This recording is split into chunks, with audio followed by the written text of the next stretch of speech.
Parler d'économie française, c'est à la limite insensé.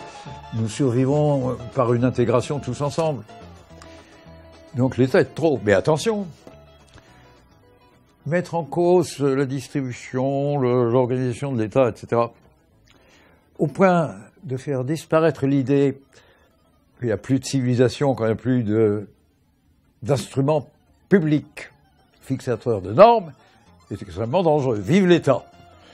Mais il faut le remodeler, le refonder, et vive l'impôt!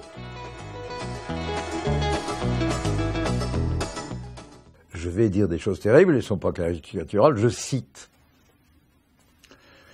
Article 1, les ressources sont illimitées.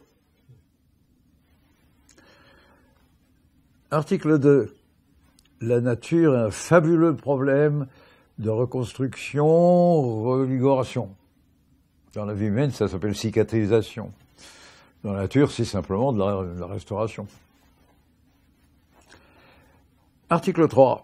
Dans ces conditions, il n'y a pas de limite physique à la croissance possible. Nous sortons d'un siècle et demi pendant lequel il était impossible à quiconque d'enseigner l'économie s'il n'avait pas sacrifié à la véracité de ses principes faux. Suis-je clair? Faut pas lui en mettre trop sur le dos non plus. Tout ce que je viens de raconter a besoin d'invention qui ne peut pas venir du seul politique. Le politique là, il peut pas être inventeur. Il faut pas le lui demander. Sur le chômage, le politique, il n'est pas chercheur en sciences humaines. Nous sommes interdits de parole. Quand vous dites les politiques, c'est du vague. Le sujet, c'est ce que les médias reproduisent de ce que disent les politiques. Le reste, on ne le sait pas. Alors, s'il vous plaît, fichez la paix à la catégorie. Elle vaut mieux qu'on ne croit. Moi, je crois qu'il reste beaucoup de politiques qui pensent, je vais même vous dire, pensent dans la tristesse. Ils sont très conscients de tout ce que je vous dis là. Avec l'impuissance d'y rien savoir. La faillite d'abord, elle est de la pensée des intellectuels et des soi-disant économistes. Ensuite, elle est dans le délitement des mécanismes de confiance vers le pouvoir.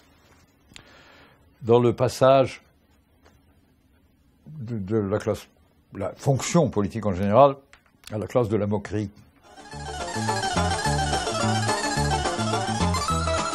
Parce que l'énorme talent, quand même, que beaucoup de gens de télévision mettent dans la variété, le spectacle, pourquoi est-ce qu'ils ne seraient pas capables de le mettre au service de plus grandes causes ?